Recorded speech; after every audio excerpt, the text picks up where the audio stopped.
so I had to like get rid of everything. The car like broke down. The car rolled down the hill.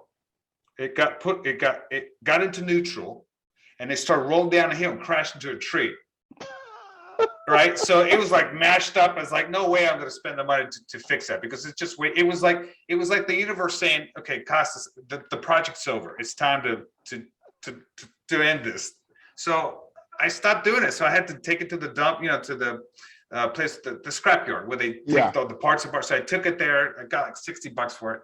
Then I had to get rid of all the pens I'd collected over the years. I mean, I had to get rid of everything and just let go.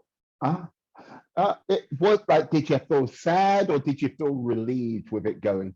It was a relief. It was a relief. I mean, because the project was amazing. So I read a book. I found a book at the library one day called Art Cars, written by Harold Blank.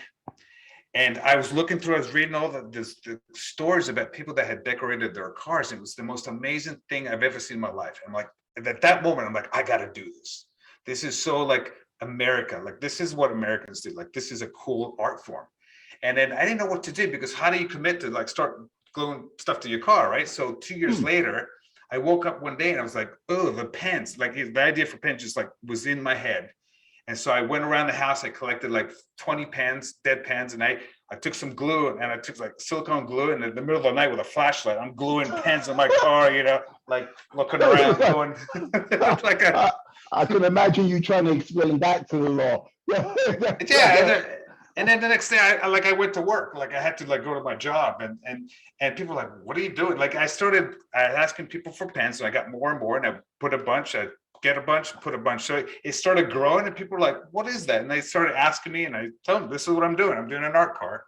And I eventually covered it with about 10,000 pens, like inside, outside, everything. It was like fully decked out in pens. And I drove that everywhere. It was like my daily drive. I went to the grocery store. I went to drop the kids to the school. I went to business meetings. I went everything. So people like start to know me as the pen guy. And it was like, people were waving at me. It was like, it was beautiful.